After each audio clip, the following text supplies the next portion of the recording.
আনিস, আমার মোবাইলটা না নষ্ট হয়ে গেছে, চার্জ থাকে না, আর একটু পর পর হ্যাং হয়ে যায়। তুমি আমাকে একটা নতুন ফোন কিনে দিবা?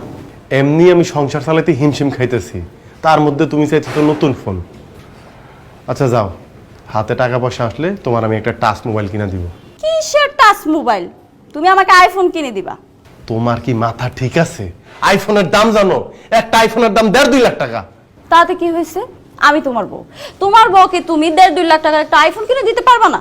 না পারি না, আমার সেই সামর্থ্য নাই। যাও সামনে থেকে যাও, খামাখা বিরক্ত করো না তো, যাও। আমি কোথাও যাব না। আমি কোনো কথা বলে তোমার কাছে এখন বিরক্ত লাগে। তুমি কি জানো পাশের ভাবি ওনার জামাই ওনাকে 5টা শাড়ি কিনে দিছে, এক একটা শাড়ির দাম 12,000 টাকা, সাথে একটা আইফোনও কিনে দিছে। ভাবির জামাই যদি ভাবির এত কিছু কিনে দিতে পারে, তুমি কি আমাকে সামান্য একটা আইফোন কিনে দিতে পারবে না? এক কথা বারবার বলবো, আমি দিতে পারবো না, কারণ আমার কাছে টাকা নাই। টাকা না থাকলে টাকা ম্যানেজ করো। এমনি তো বিয়ের পর থেকে কিন্তু আমি তোমার কাছে কিছুই চাই না। আগামী সপ্তাহের মধ্যে তুমি আমাকে একটা আইফোন দিবা। আমি আইফোন দিয়ে ছবি তুলে ফেসবুকে ছবি দিব, তারপর ভিডিও করে টিকটকে ভিডিও ছাড়বো। সোনিয়া, তুমি কি পাগল হয়ে গেছো? তুমি টিকটক করে ফেসবুকে ছাড়বে মানে? হ্যাঁ, আমি পাগল হয়ে গেছি। আগামী 1 সপ্তাহের মধ্যে যদি তুই আমাকে আইফোন কিনে না দেস, পাগলামি কাকে বলে তুই দেখবি, ফকিন্নির বাচ্চা। এত বড় সাহস তোমার? তুমি আমারে বলো ফকিন্নির বাচ্চা? এই তুমি জানতা না আমি যে ফকিন্নির বাচ্চা? তাহলে ফকিন্নির বাচ্চার বিয়ে করছো কেন? তোমার যদি এত চাহিদা থাকে তুমি সেটা আমার বিয়ের আগে বলতা, আমি অন্য সিদ্ধান্ত নিতাম।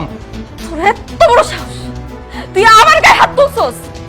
আমি আজকে তোর সংসারের সবকিছু ভাঙিয়ে ফেলবো, সবকিছু ভাঙিয়ে। সোনিয়া, সোনিয়া, বাড়াবাড়ি হইতেছে কিন্তু, কয়ে দিলাম। সোনিয়া, এই কি ব্যাপার বৌমা? এই তুমি কি শুরু করছো?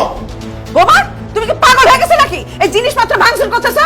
এই জিনিসপত্র কি তোমার বাপের বাড়িতে আছে নাকি যে জিনিসপত্র ভাঙতেছো তুমি? আপনার ছেলের কত বড় সাহস, সে আমার গায়ে হাত তুলছে। আমার কোনো আবদার, আমার কোনো শখ আহ্লাদ কোনো কিছু সে পূরণ করতে পারে না। এই ফকির, তুই আমার গায়ে হাত তুলছিস না? আমি এক্ষুনি আমার আব্বা আর আমার বড় বোনকে ফোন দিয়া খবর দিতেছি, তারা এসে তোর খবর কেটে ছেড়ে দিবে। যা, এক্ষুনি বিচার দে। আর ভয় পাই না, খুব ভয় দেখাইছস। ফাজিল কোথাকার। তোরা আমি আগেই কইছিলাম প্রেম প্রীতি করে বিয়ে শাদী করবার যাইস না। এখন ফলাফল পাইলি তো।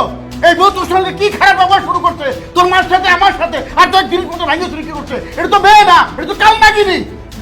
তোর মায়ের আমার চোখ বুঝতে দে, ভালো করে বুঝবি। এই মেয়ে তোরা পাগল বানায়া রাস্তায় ঘুরাইবো, মনে রাখিস। আবার ভয় দেখাইছে যে ভাই বোনে ফোন দিব, বোনের জামাইরে ফোন দিব, আসুক দেখি কি করে। আর ভয় পাই না, অনেক সহ্য করছি, আর না।